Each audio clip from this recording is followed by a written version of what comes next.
Let's get started. So nice to see you back. Let's get started with the situation between Gazans and the people in the West Bank and Israelis. Right now, we've learned that they're attacking on the Israeli attack on the West Bank. And how do you see the current situation in that region? Well, it looks as though the Israelis have decided to let it all out and try to exterminate not only the Palestinians in Gaza, but also on the West Bank. The question is, will they get away with it? I've been all over the West Bank. I know what the conditions are in which those people live. It is a powder cake. Whether they have enough in the terms of weapons to contend with the Israeli army is another matter. Whether they have friends who will contend with the Israeli army, that's a different question. And so it will really be up to those for whom the Palestinians are asking all kinds of help. And I'm talking about Hezbollah. I'm talking about those so-called terrorist groups that don't like the U.S. Army in Syria and Iraq, where, for whatever reason, they are left there as sitting ducks. And of course, Iran is the other part of the equation. If there's a major dust-up, let's say if the West Bank continues to head the way Gaza is, then there's an increasing chance that the Iranians, the so-called axis of resistance, and Hezbollah will be moved to do something more violent, okay? Now, how about Sisi, the president of Egypt? I imagine that our Secretary of State, Anthony Blinken, told Sisi, look, you just keep doing what you're doing. That is zero, okay? And then we'll keep bailing you out in the economic and financial difficulties in which you find yourself, okay? The IMF, that's us. We hold the key. If you just remain quiet and don't incite these things, we're going to take care of it. Just lay low, okay? How about the Saudis? Similar situation. We have lots of influence with the Saudis, but it's not like it was before. So will they be able to restrain the protests on the part of Palestinians living in Egypt or in Saudi Arabia or Jordan, for God's sake? There are as many Palestinians living in abroad as there are in Gaza and the West Bank. So that's still the unanswered question, because it does look like Israel is hell-bent and determined to exterminate. I use exterminate because one interview says, please don't use genocide. What does genocide mean anyway? I said, it comes from two Latin words, right? Gens and sidere. Gens is a tribe or people. Sidere is to kill. Okay, so that's what genocide means, to kill a whole tribe. Or under the international regulations, the Rome Statute, you don't have to kill all of them. You don't have to kill 6 million, or in this case, 2 million. You deliberately kill a major part of that tribe or that people. And the Israelis have already done that. You know, this figure of 40,000 Palestinians killed in Gaza is admittedly a low ball figure. I mean, those are counting people that have survived, the people who survived long enough to have their IDs checked, okay? The ones still under the rubble, the ones that have been killed, or the ones that have been starved to death, or the ones that have had no medical treatment and died of jaundice or lockjaw.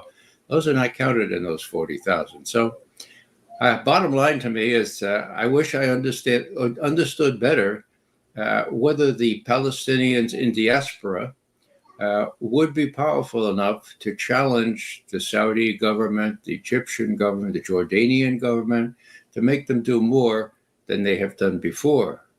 Even without them doing more, you have Hezbollah, you have Hamas, you have the axis of resistance in Iraq and Syria, and you have Iran. And when Iran retaliates, of course, the retaliation will be calibrated such as to avoid a major war with Israel, but to make sure that Israel knows that it is no longer secure, it can no longer be putting up an impenetrable defense, that these new missiles that Iran has are going to get through, and they can wreak all matters of destruction in Israel proper, not to mention those troops I keep referring to, U.S. troops in places like Syria and Iraq. Now, those would be hit by the local forces that Iran has supported in the past, not Iran with missiles, but it's the news today that the West Bank is being invaded yesterday by the Israeli forces. That bodes really, really ill for any kind of negotiated settlement. And of course, that's exactly what Netanyahu wants. Okay, and the question is whether Blinken, under instructions from whomever, Sullivan or Biden, what he told the Egyptians and what he told Netanyahu. There's an outside chance, okay? Now, this is a hopeful thing. It's an outside chance that he told Netanyahu, look, we don't want to get involved in a major war before the election, okay? So whatever you do, when the Iranians retaliate, don't make a major war, all right? Well, even if he did say that, Netanyahu is very, very accustomed to thumbing his nose at whatever Blinken says, or even whatever Biden says. So there's no guarantee that even if U.S. efforts were designed to prevent a larger war, that it will. Now, the last question is, if there's a larger war, will the U.S. come in militarily? Now, Biden, Blinken, sure, go ahead. They don't know what war is like, let's face it. General Brown, Joint Chiefs of Staff, I don't know. Secretary of Defense Austin is, in my view, just a cipher. He just passes along orders from Blinken and Sullivan. But those orders, they need to be carried out by troops that know something about war. And whether General Brown and the rest of the Joint Chiefs and the people in the regional commands would welcome the notion of being sent into this kind of war in the Middle East, when they're already in a proxy war, which is getting worse and worse in Ukraine, and when the Chinese could well stir up trouble in the South China Sea or even the Taiwan Strait. If there are any reasonable minds left in the top military, and I grant you that's questionable, okay? But if there are, and if they have any idea of not getting involved in a two-front or even three-front war, then that might put the brakes on Blinken and Sullivan. Last thing which needs to be mentioned, and this is really quite something, National Security Advisor Jacob Sullivan has been in Beijing for the last 3 days. Count them, okay? He's meeting with a top military official today. What's that all about? Well, my Chinese experts tell me, they want to make sure that the agreements reached with Biden stick. They're just, the Chinese are trying to make sure that the U.S. doesn't backslide on those agreements. I don't know. I look at it in a bigger picture. What I think is that Sullivan, Jacob Sullivan, what he's telling the Chinese is, look, we've tried to dissuade the Israelis from making a bigger war, but they're making it. Now, we know that you have a problem with that. I mean, we know that you depend on Middle East oil, that you greatly depend, that you can't do without it, okay? So how are you going to react if Israel makes a bigger war, and if we help them? What do you think? Now, the Chinese will probably be inscrutable. Wang Yi is great at that, but he'd probably go the equivalent of, well, I was asking my Chinese colleagues, is there an equivalent to a middle showing in the middle finger in Chinese? And no, there aren't. They just say that U.S. policy is Absurd. Got that? Absurd. That's as far as they go. No middle finger. But inscrutable that he is, he's not going to say much. The other thing is, what about Ukraine? Looks like that's getting almost out of hand, and the U.S. and Russia might get involved in an active hostility, one against the other. What do you think of that? And I think Wang Yi would say, well, that would be absurd on its face, but we have this very, very tight strategic relationship with Russia. And, we have said that Russia is protecting its core interests. We have core interests on the other side of the world.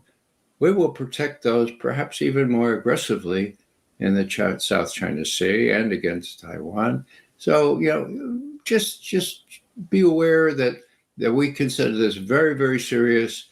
And, your generals have told me that they don't want a 2-front war, 3-front war. So, Mr. Sullivan, please go back and tell Tony Blinken and the others that they're in for real trouble if you escalate either in Ukraine or in helping Israel in a major war to exterminate the rest of the Palestinians. So that's how I read the Palestinian situation today. God knows, I've been in Jenin, I've been in these West Bank places, Hebron, and I've seen how the Palestinians have been treated for decades and decades.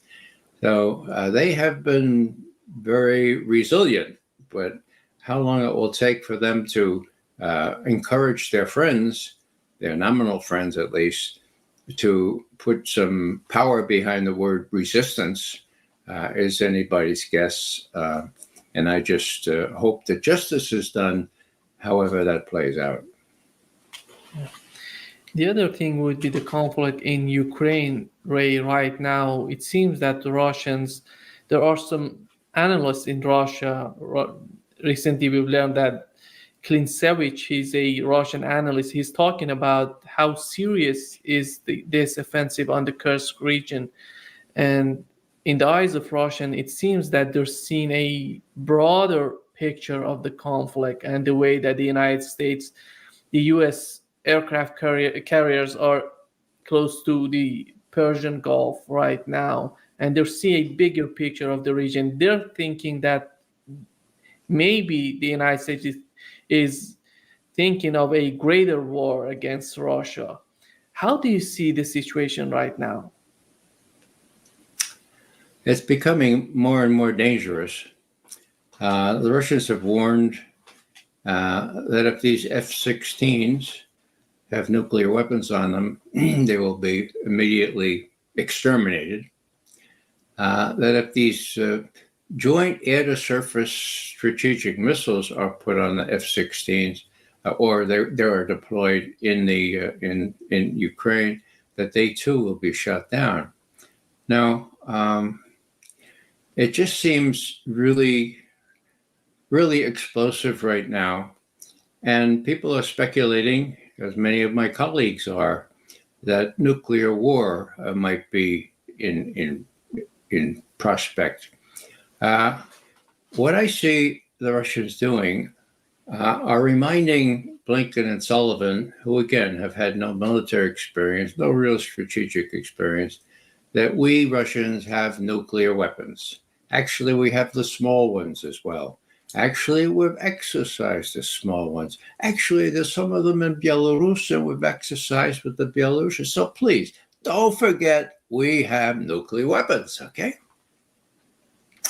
Now, it's amazing that the Russians think they have to do that, okay? Because way back in 1963, after the Cuban Missile Crisis, when the threat was that the whole world would be blown to smithereens, okay? John Kennedy gave a major speech, June 10th, 1963, just a few months before he was killed. And he said, look, among other things, he said, we should not demonize the Russian people. Our children and their children want to grow up in safety. But the key strategic thing he said was very simple. I mean, it sounded simple at the time, and it still is. He said, look, we have to avoid a situation where there are two nuclear powers at the time, okay? And where one nuclear power would challenge the other in actually having to employ those nuclear weapons or face a humiliating retreat. Okay, that was June 1963. Do the math. What was that 61 years ago? Okay, so during that entire time, until Ukraine, there was a mutual acknowledgement that you don't challenge another nuclear power, especially to a violent war. Okay, until these new guys came in, Blinken and Sullivan, who thought they were exceptional. They were actually indispensable to the world, that the U.S. could still act as it did right after World War II or right after the Soviet Union imploded. They were wrong.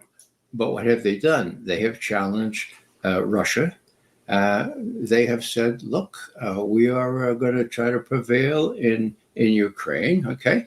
And so Russia, for its part, has moved its troops into Ukraine in such a way that Russian victory is inexorable.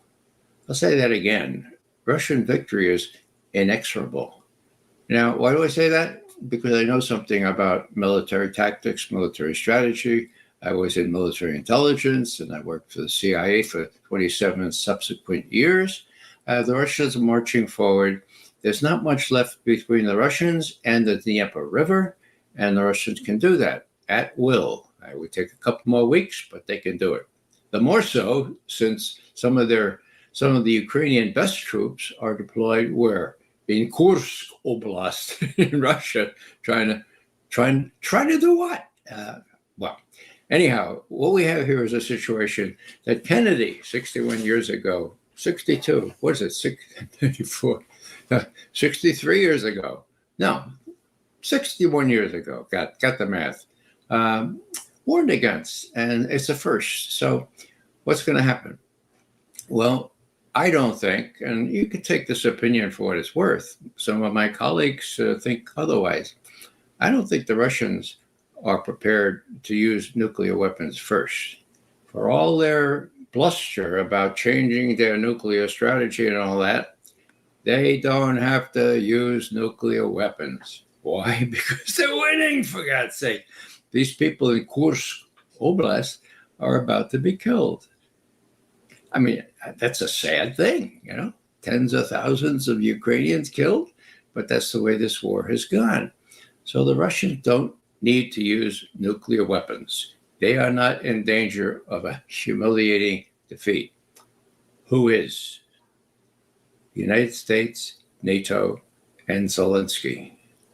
They are faced with a humiliating retreat, and their option, according to Kennedy and others, is to use what's left. The only thing they have left on the shelf, nuclear weapons. So what I see in terms of Russian saber rattling about, well, don't forget, we have nuclear weapons. They've been saying that for 2 years now, okay? It's just to remind whoever might be listening in Washington that, look, if you even think of using a tactical nuclear weapon to prevent a definitive defeat by Ukraine, say before the November election, don't think about it any longer, because we got them too, okay? And you can't be sure of how will we react, okay? That's how I read all this. It's very, very serious, because there's no concept on Putin or his advisors' part that Sullivan and Blinken understand that. They still are working out of this paradigm of complete U.S. superiority, because that's what they've been taught. That's how they've been advising Biden. And I don't think Biden's very much in the picture anymore, but that doesn't help.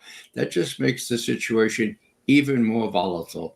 And I'll adduce one example of this, which most people have missed, I think, and that is when Biden got up in that major speech, I guess it was his State of the Union speech where he said, we're going to put a floating pier right off of Gaza. We're going to land all kinds of supplies from Cyprus, and we're going to help the Palestinians that way. Well, first of all, why didn't you just call Netanyahu and say, hey, there are 2,000 trucks backed up there. Let them in, damn it. Okay. No, couldn't do that. So he could build. Now, he goes to the U.S. Army Corps of Engineers. I was part of that for a little while. They have an incredible reputation for decades in many wars. Okay. They can do magic. Okay. Now he says, hey, can we do a pier? And the lackeys that have risen to the top say, whatever you say, Mr. President. The people about him say, this crazy idea. Float away. And what happens when the goods gets on the shore? Are the Israelis going to let it through then? I mean, Mr. President, it's not going to work, right? Was there anybody able to say that? No. Okay, so what happened? The pier floated away. Now it's in Ashdod, some other port in Israel, and nobody says much about it. But that was, what am I saying here? That was an example of how Blinken, Sullivan, and Biden can run roughshod over the well-respected, historically significant U.S. Army of Engineers. If it wants to, they will salute and do stupid things like the pier off Gaza. So here I am, as I usually do, try to put myself in Putin's shoes. I'm saying, my God, are there any professionals left in U.S. military services? We used to be able to depend on the Corps of Engineers to give the president a straight answer. No more can we depend on that. What else can we not depend on? And when I look at General Brown, I mean, he was quoted about 3 months ago as saying, well, our presence in Ukraine is inevitable. What? Yeah, U.S. forces presence in Ukraine is inevitable. What do you mean by that? So all I'm doing is having my fingers crossed. I'm hoping that Brown learned something about the correlation of forces when he visited Jordan, when he visited Cairo, and of course, Israel just last week. I'm hoping that Sullivan learned something from his Chinese interlocutors as to the fact that they're not going to, as the Chinese used to say, we are not going to sit by idly if you start a war in Ukraine or in the Middle East. We have a front here in the Far East. We have a bigger Navy than you do now. My God, that's a change. The Seventh Fleet used to reign the seas, dominate the Pacific. No more. The Chinese have as many warships as we do. They don't have so many aircraft carriers, but when you talk about sitting ducks with modern technology, I would not like to be one of those 5,000 sailors or Marines stationed on one of those sitting duck aircraft carriers. Maybe I'll stop there for your next question. Ray, do you think that in the mind of Washington right now, does it matter if the war escalates in Ukraine, or they don't care what's going on? As recently we've learned that Trump speak for Vice President J.D. Vance in his interview with Bill O'Reilly said that Europe should focus on Ukraine. Our priority is China. It seems that it doesn't matter if the war escalates, they're going to put Europe in charge of this conflict.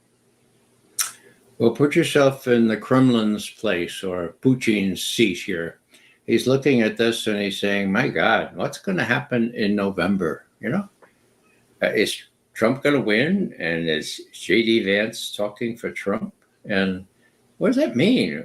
When Trump says he's going to end the war in 24 hours? I mean, Putin has already commented on that a month ago. He said, well, that's interesting. We welcome that, but we wonder how he's going to do that. a sensible question. So that's the deal here. The Russians have their eyes fixed on the November election. Putin said 2 months ago that nothing's going to happen before the election. Now, in my view, that's what he would prefer. Now, if the U.S. is persuaded to allow the Ukrainians to send drones or missiles deep into Russia proper, well, will that change the calculus?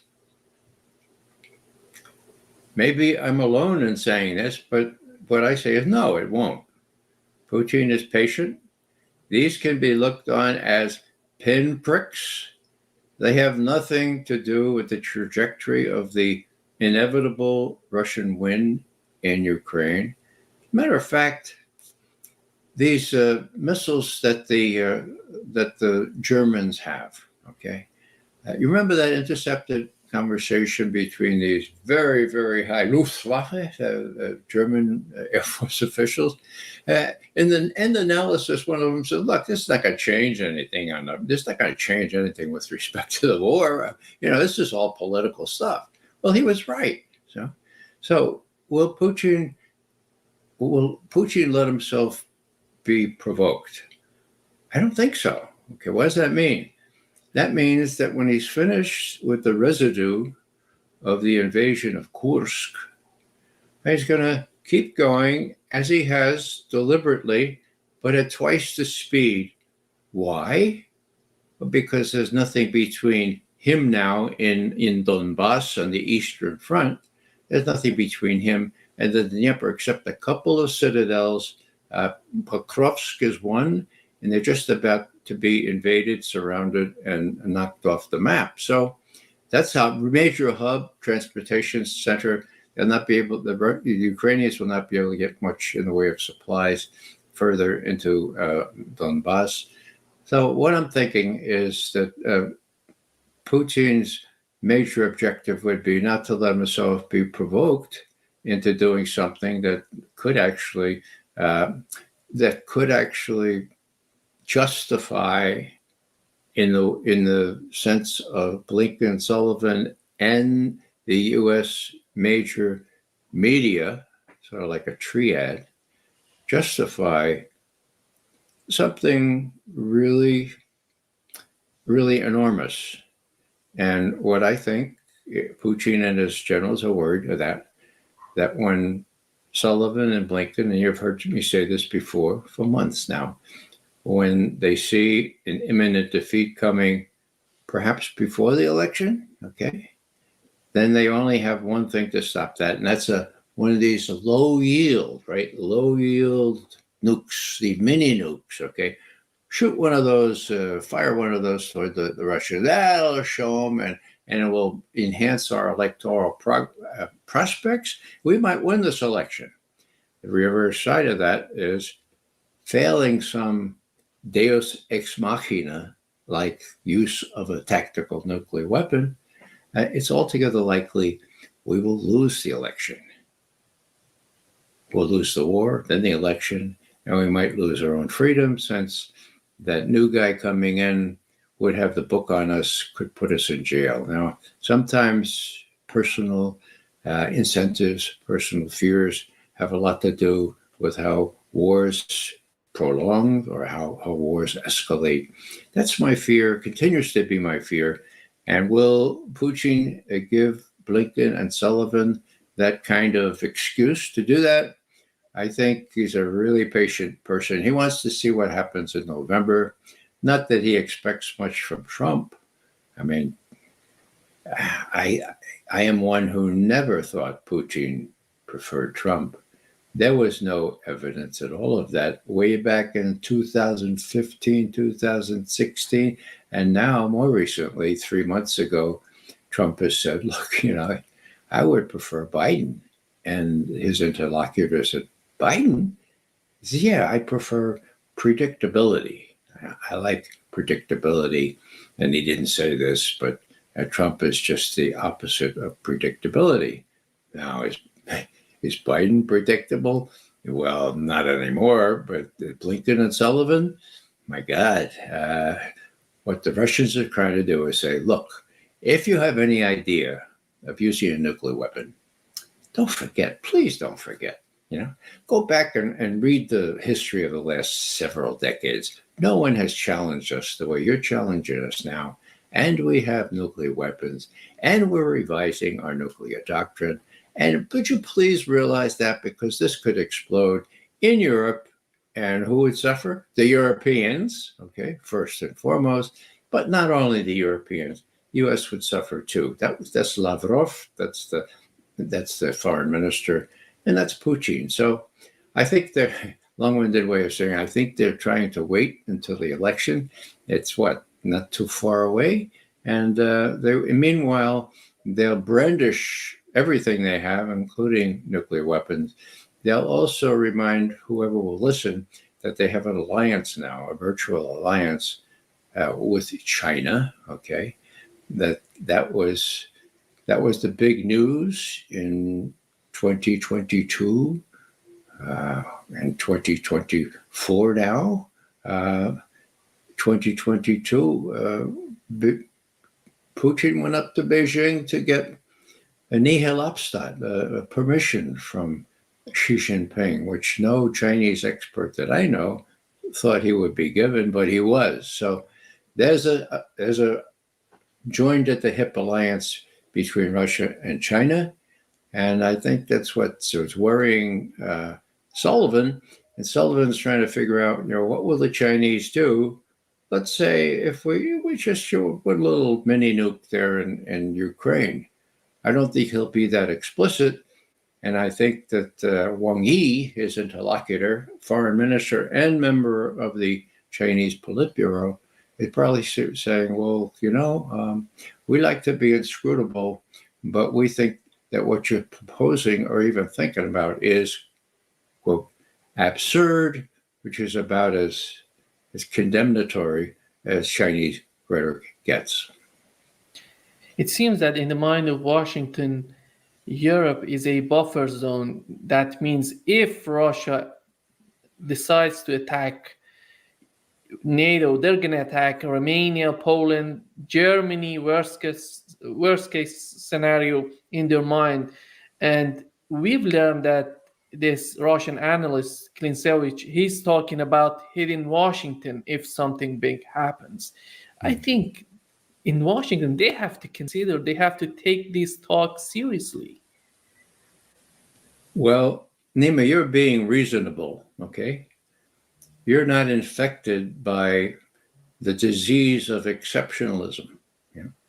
You don't think that the U.S. is going to prevail no matter what. That will scare the Russians to death.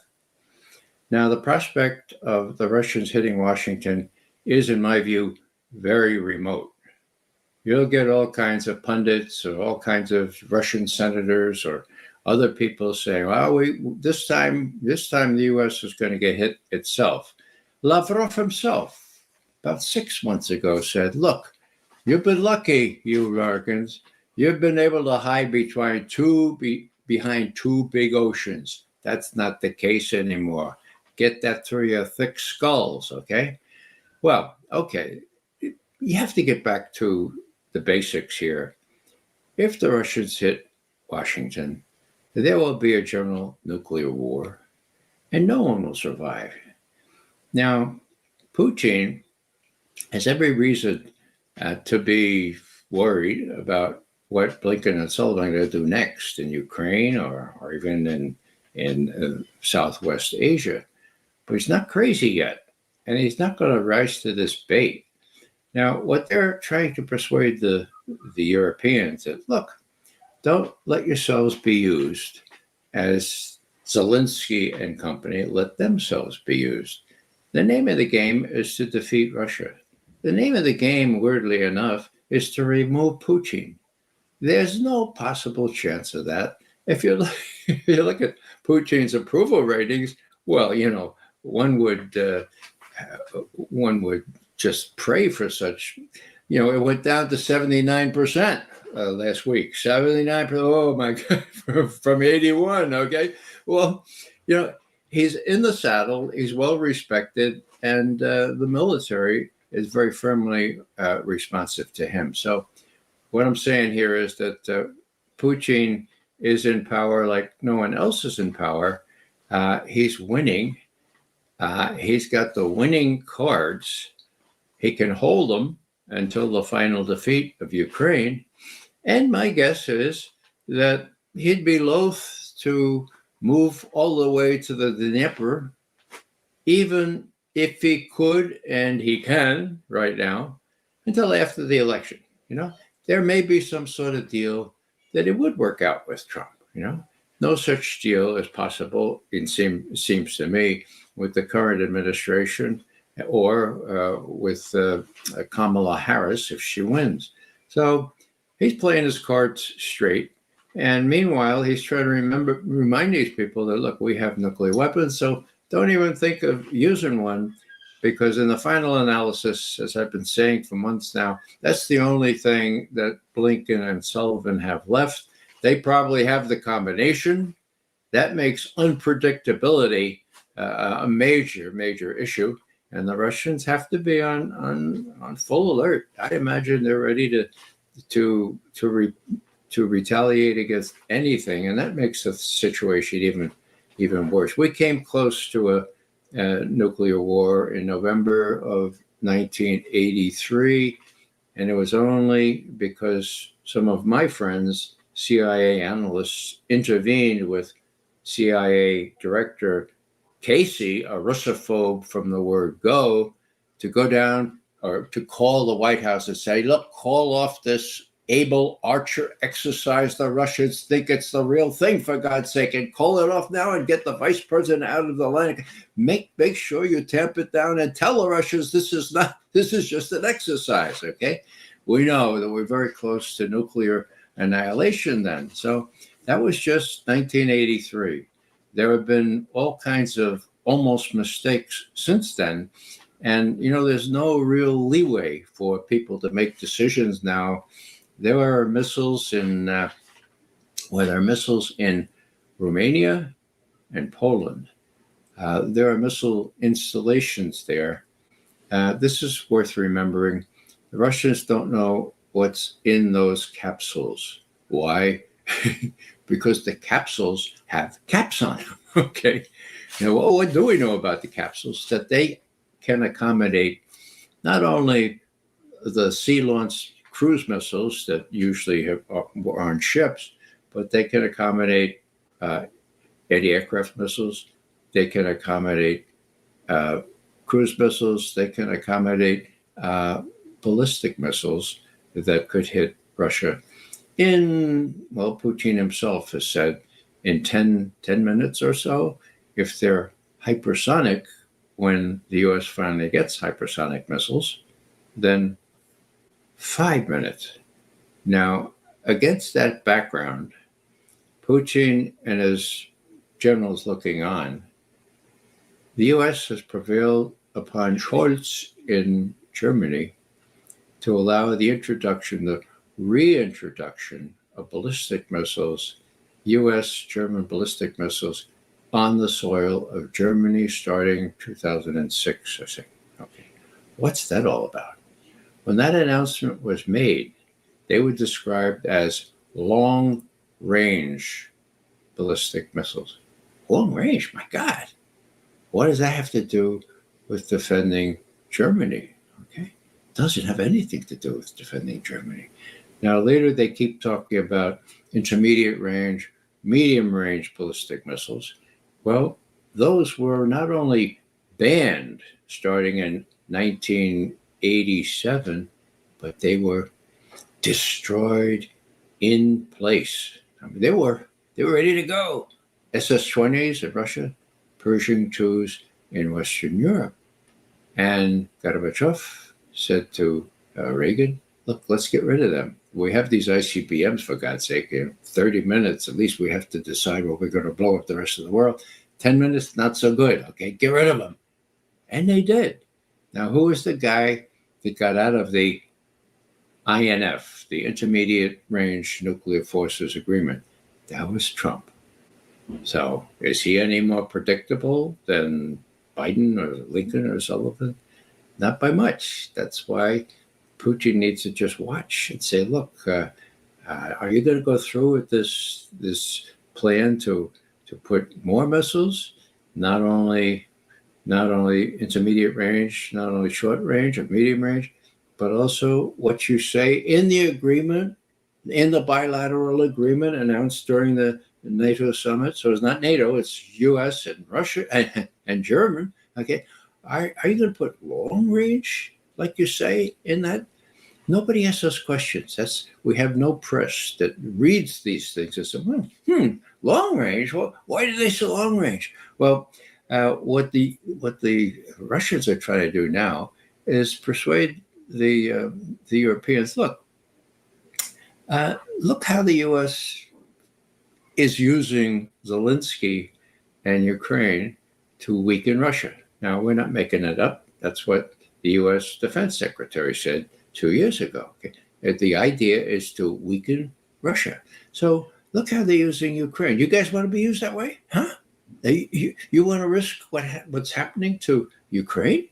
And the problem is that these political hacks like Scholz, like Macron, don't seem to understand that they can stand on their own 2 feet and resist this kind of thing.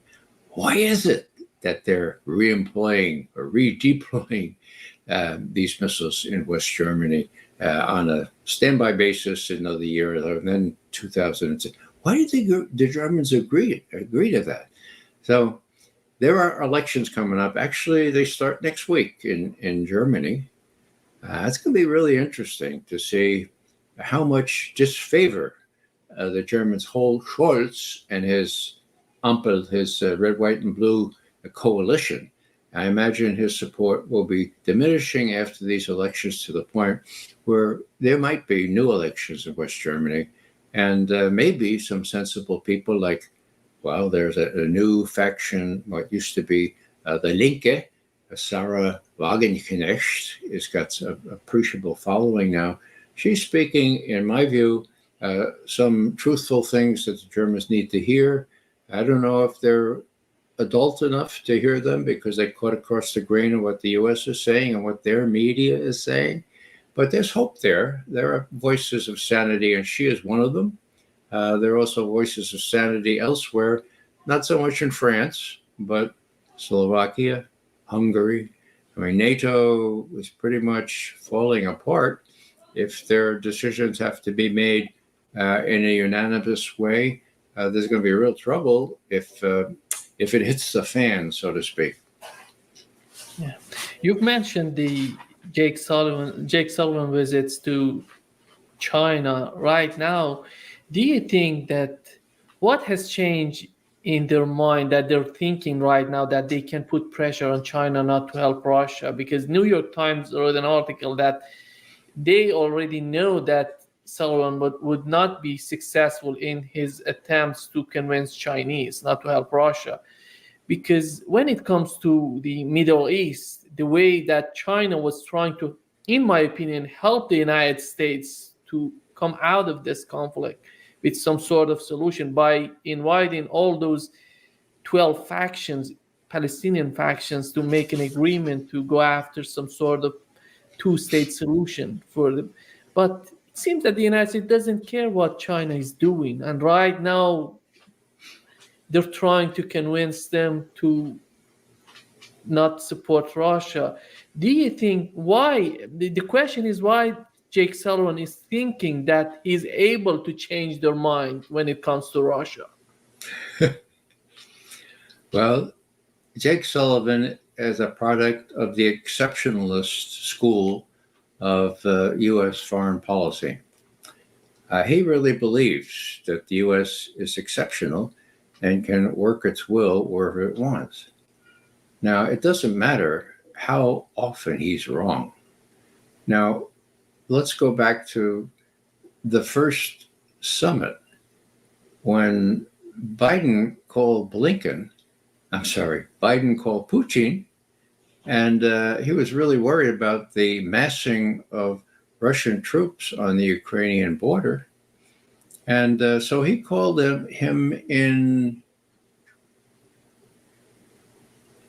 late March 2021. And he said, my God, what are you guys doing out there on the border?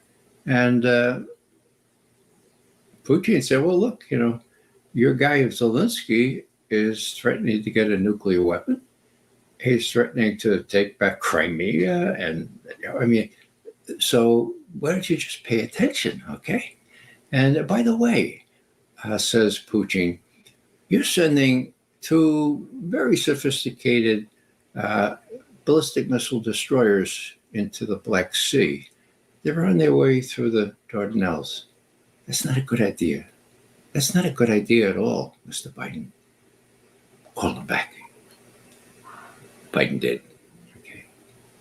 And then Biden, very much in character, says, oh, let's talk. This is ridiculous. This is just getting really out of hand. So let's have a summit. And Putin said, well, all right. So on the 16th of June, they had a summit. 16th of June, 2021. All right. So they're in Geneva. And we don't know much about what happened at that summit. But we do know this because Biden said it, okay? He said, now, and this is a direct quote, it's not really appropriate for me to say what I actually told President Putin.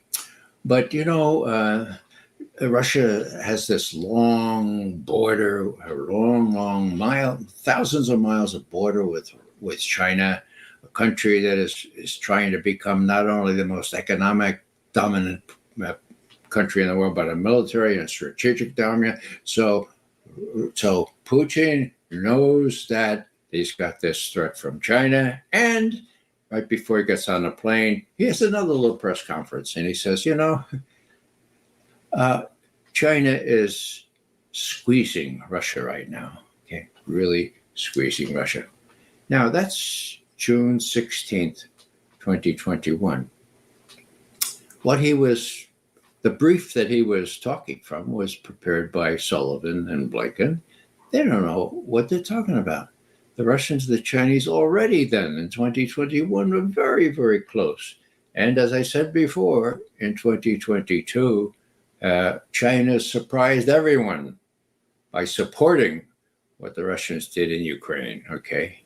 They not only supported it by not saying anything at first, but then just a few weeks later, they said, look, it's important to recognize that every major country has core interests and that they're going to defend those core interests. And each situation has to be weighed and assessed on its own merits. Now, that's a long way from the principles of Westphalia, to which the Chinese had been always very, very devoted. So even the rhetoric changed. Now they're back to Westphalia a little bit, but that was really important. So all I'm saying is that June 16th, 2021, February 2022, the Chinese and the Russians, Chinese showed that the Russians were to be supported. So that's 22. The Chinese have been really backing the Russians since, not with military supplies. They don't, maybe some chips or stuff, but the Russians are quite able to produce their own military equipment. So go back to December 2002. After almost a whole year of war, the head of national intelligence tells everyone publicly, the Russians are running out of ammunition.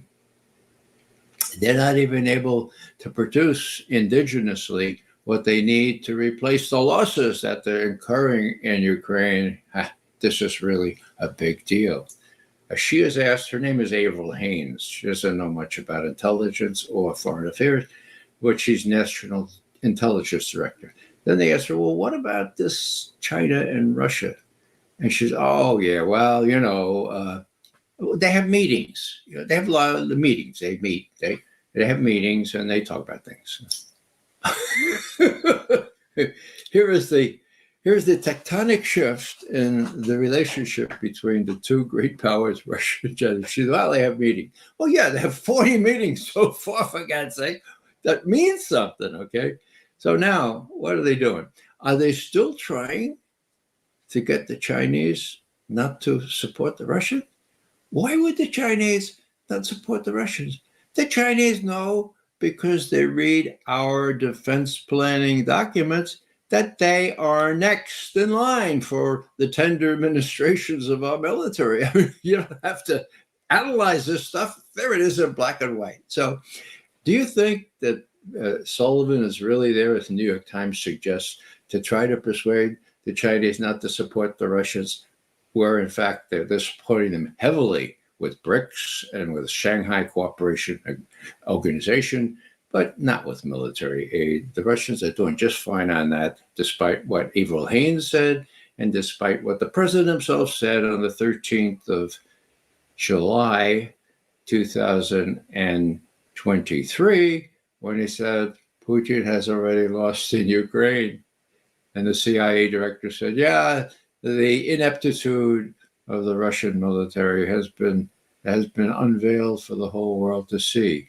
July of last year. So what I'm saying here is that the Chinese are looking at all this. And if Sullivan thinks that he can get the Chinese to stop supporting Russia politically, he's still coming out of this paradigm of exceptionalism, okay? If he thinks he can get the Chinese to sit by idly when the U.S. ramps up, escalates, I guess is the word, the struggle in Ukraine, he hasn't learned anything either. Because in my view, and I've been saying this for a long time, the stakes are so high for the Chinese not to let Russia lose in the West. I mean, they are next, let's face it, that they're going to give all measure of support, probably by more than rhetoric, maybe some saber rattling reinforced by Chinese warships doing what they haven't done so far in the South China Sea. That is challenging not only Philippine boats, but also U.S. warships or U.S. flights in near their zone. So the New York Times is saying, well, maybe Blinken thinks he can get the Chinese to cooperate, or maybe he doesn't think that. What's he trying to do? Well, in my view, I already said what I think he's trying to do is to say, hey, Wang Yi, we're pretty powerful people, and we just may have to use extraordinary weaponry in Ukraine. And Wang Yi is going to say, as I said, ask my Chinese specialist friends, is there an equivalent for giving another party the diplomatic middle finger? Okay. And they said, no, the Chinese don't do that. Come on, Ray. But what they do is say that is absurd. Now, absurd is the worst word in the Chinese lexicon. Okay. That is absurd. Now, how about the Middle East? Well, the Chinese are so dependent on stability in the Persian Gulf, and they're jointly exercised with the Russians and elsewhere, other people in that area, that they're not going to sit by idly at that point either. So, I think Sullivan is going to be chastened to the degree that an exceptional person like him and Blinken can be chastened.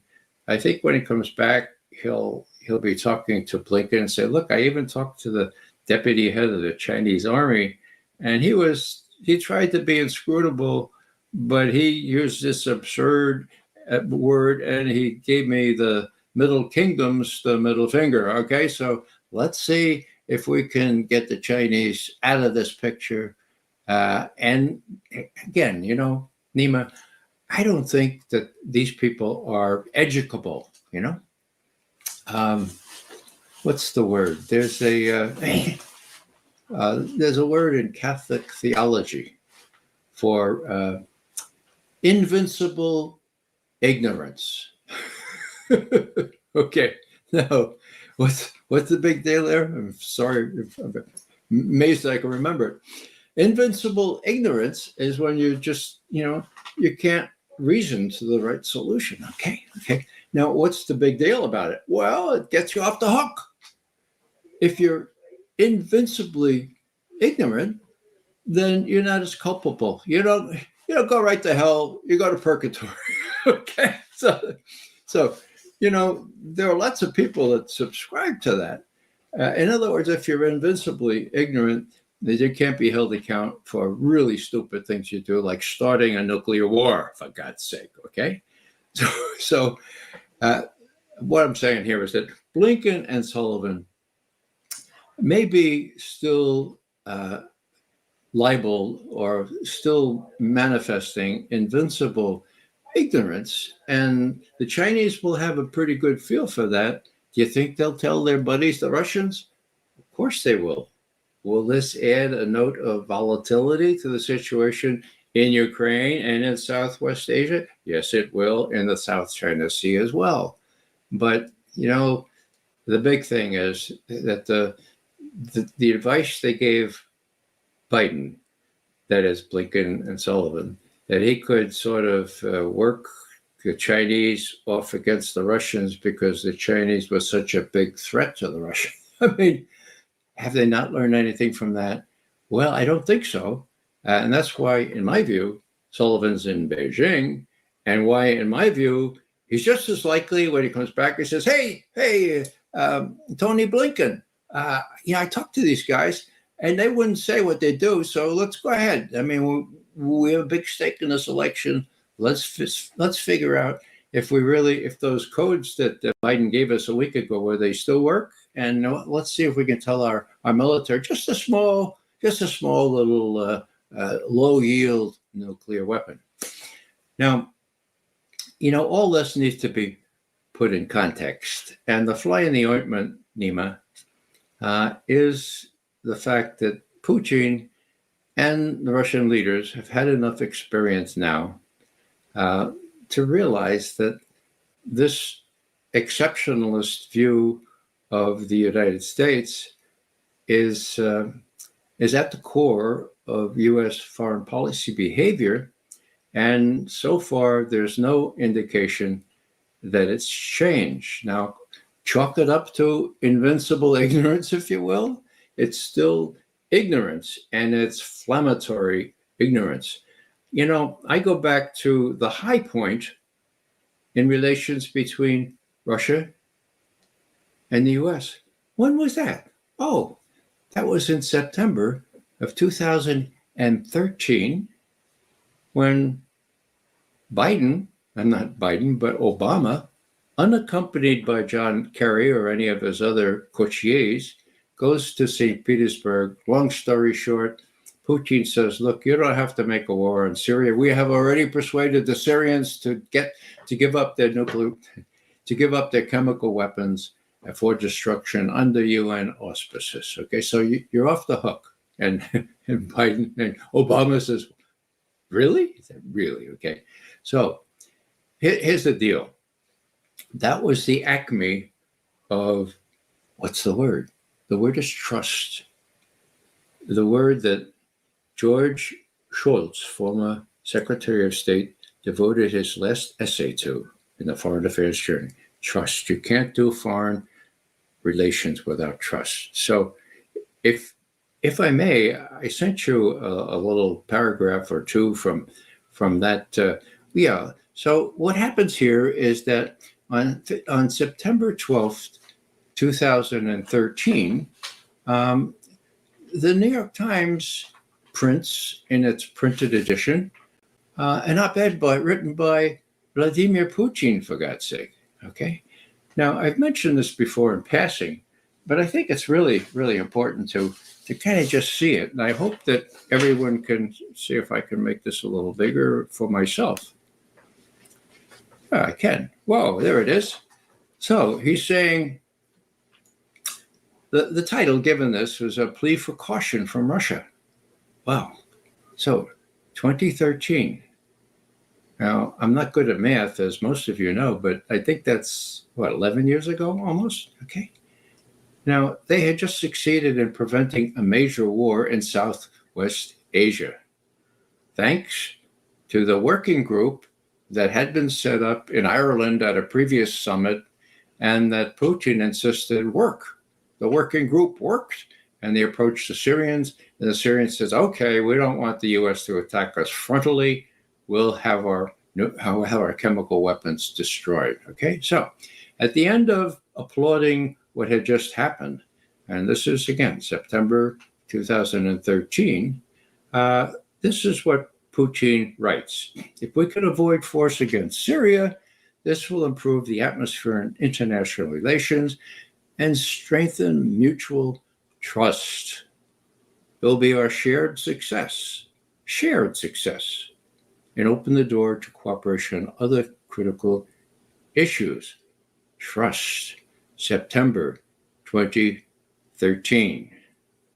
Trust, February 22nd, 2014. Trust evaporates. That's, of course, when we staged that coup in Ukraine, displaced Yanukovych with people that said first and foremost that they wanted to join NATO. Okay, this is the last paragraph of this thing. I was told at the time, well, a week or so afterwards, by someone I trust, that Putin himself penned this last paragraph. He sort of penned it on to what had been written for him or what he had edited, okay?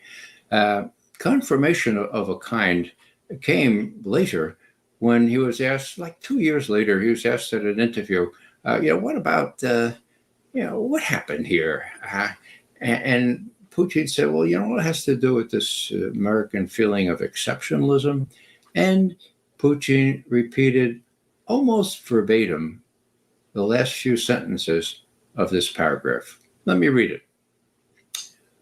My working and personal relationship with President Obama is marked by growing, there we go again, trust. Growing trust. I appreciate this. I carefully studied his address to the nation on Tuesday, and I would rather disagree with the case he made on American exceptionalism, stating that the United States policy is, quote, what makes America different? It's what makes us exceptional, end quote. Putin continues. It is extremely dangerous to encourage people to see themselves as exceptional, whatever the motivation. There are big countries and small countries, rich and poor, those with long democratic traditions and those still finding their way to democracy. Their policies differ too. We're all different, but when we ask for the Lord's blessings, we must not forget that God created us equal. End quote. As I mentioned just a minute ago, he said almost exactly the same thing a couple of years later, just out of the blue, when he was asked this question about American exceptionalism and what that meant for behavior in foreign policy.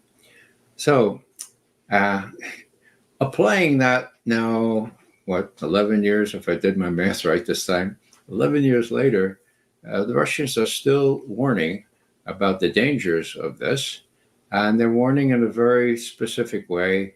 Don't forget we have nuclear weapons too. Don't forget that we are actually adjusting our nuclear doctrine to contend with anything that happens. But in my view, that is still a deterrent sort of thing. This is a reminder of what we have, what the Russians have, and it's sort of designed to say, look, you guys think you're exceptional, but when it comes to nuclear weapons, that's never been the case since the Cuban Missile Crisis, for God's sake.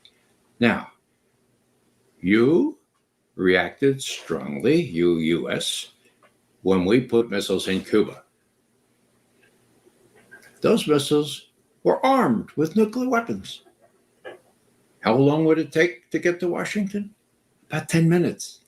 10 minutes vis-a-vis 35 minutes from these ICBMs, okay? We know what you did. You faced down our predecessor, Khrushchev, and he backed off. Why? Because they didn't want to blow up the rest of the world. Now, you guys are putting the same kind of missiles in Romania, in Poland, and now you're threatening to put them back in Germany, for God's sake. Look, you can have illusions of exceptionalism or indispensability or whatever, but that ain't the case anymore. Please realize that. And I think that that's the name of the game here. My view, and others differ. I mean, I don't claim any corner around the truth here. My view is that Putin is genuinely concerned that Blinken and Sullivan might try something like that before the election for reasons I've adduced many times. And they want to just warn, look, we can retaliate, and we will retaliate, first in Europe, maybe even in the US. Is trying to get attention to this because these next weeks before, before the election are crucial. And I go back to this exceptionalism business. And, it doesn't really matter to me whether Blinken and Sullivan go straight to hell or have to go to purgatory because they are invincibly ignorant. What it means for the rest of the world is another matter. And I'll just close by saying that we veteran intelligence professionals for sanity have been trying for a very long time, for the entire tenure of Biden's rule, to warn him about these dangers. And if we have another 3 minutes, Nima, I'd like to just cite a couple of things we warned him about, just to show how invincibly ignorant he seems to be, because he has not taken any counsel for this, nor have his indispensable or exceptional people. Way back May 1st, 2022, okay, a veteran intelligence professionals for sanity memorandum to Biden, quote, the growing possibility that nuclear weapons might be used as hostilities in Ukraine continue to escalate merits your full attention. We try to get attention to this memo by titling it, Nuclear Weapons Cannot Be Uninvented. So, blank, blank, blank, okay? May 1st, 2022. September 5th, 2022, quote, if Lloyd Austin, your Secretary of Defense, tells you that Kiev is beating back the Russians, kick the tires. Kick the tires before you buy a used car, right? January 2023. This is interesting. The Leopards had just been announced. The Leopard tanks from Germany were going into Ukraine. They're being burned now in Kursk, okay? Quote, there is a large conceptual and exceedingly dangerous disconnect. Simply stated, it is not possible to win the war against Russia, as Austin has said is the objective. It's not possible to win the war against Russia and avoid World War III, okay? It is downright scary that Austin may think it's possible. In any case, the Kremlin has to assume that he thinks so. And so it's a very dangerous situation. And lastly, we talked about the French threat to put ground troops in Ukraine. Actually, it's interesting. We have various veteran intelligence professionals for sanity draft various memoranda. This one was drafted by Scott Ritter because he was the best qualified to draft this. And we had all kinds of people sign on, including associates like Douglas McGregor, Colonel McGregor. So here's what how we finished up saying void of clarity. Void of the clarity that nuclear weapons will or will not be used France would be leading the American people down a path toward a nuclear conflict, decidedly not in the interests of the American people or of humanity itself. So all I'm saying here is that we're boom, boom, boom every 3 or 4 months try uh, to warn Biden and his advisors that nuclear is really big here.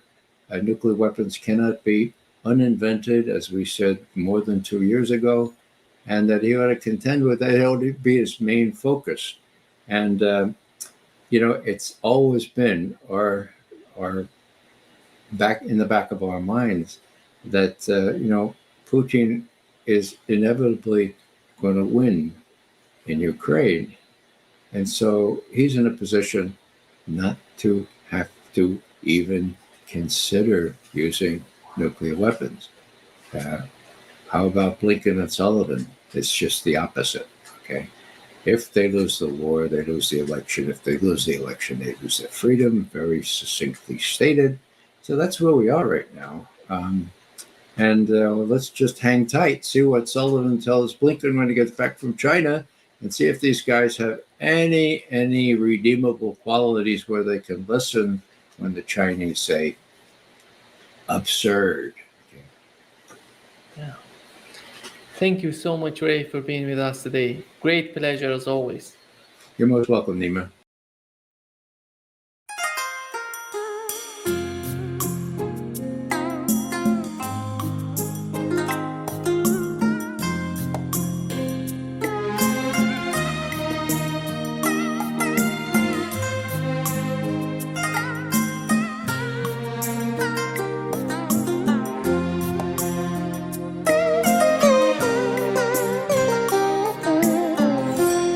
Phận là con gái chưa một lần yêu ai, nhìn về tương lai mà thấy như sông rộng đường dài. Cạnh nhà neo đơn, bầy em chưa lớn chịu đôi vai gánh nhọc nhằn. Thầy mẹ thương em, nhớ tìm người sẽ duyên, lòng cầu mong em đậu bên cho yên một bóng thuyền. Lứa đôi tình duyên còn chưa lưu luyến, sợ người ta đến em khóc sau bao lời khuyên. Chưa yêu lần nào biết ra làm sao, biết trong tình yêu như thế nào. Sông sâu là bao, nào đo được đâu, lòng người ta ai biết có dài lâu. Qua bao thời gian sống trong bình an, lỡ yêu người ta gieo trái ngàn. Nồng sâu tùy sông, làm sao mà trông chưa độ bền, biết nơi nào đục trong. Rồi người ta đến theo họ hàng đôi bên, một ngày nên duyên, một bước em nên người vợ hiền. Bỏ lại sau lưng bầy em ngơ ngác đứng trông theo mắt đượm buồn. Thầy mẹ vui hơn mà lệ tràn rưng rưng, dặn dò con yêu phải sống theo gia đạo bên trần. Bước qua dòng sông hỏi từng con sóng, đời người con gái không muốn yêu ai được không.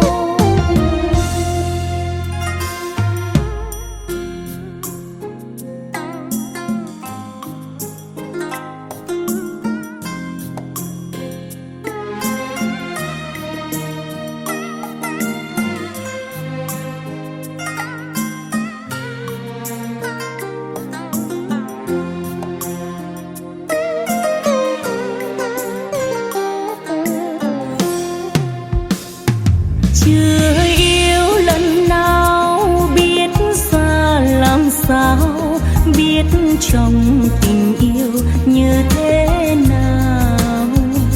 Sông sâu là bao nào đo được đâu, lòng người ta ai biết có dài lâu. Qua bao thời gian sống trong bình an, lỡ yêu người ta gieo trái ngàn. Nồng sâu tùy sông làm sao mà trông, chưa độ bền biết nơi nào đục trong. Rồi người ta đến theo họ hàng đôi bên, một ngày nên duyên, một bước em nên người vợ hiền. Bỏ lại sau lưng bầy em ngơ ngác đứng trông theo mắt đường buồn. Thầy mẹ vui hơn mà lệ tràn rưng rưng, dặn dò con yêu phải sống theo gia đạo bên chân. Bước qua dòng sông hỏi từng con sóng, đời người con gái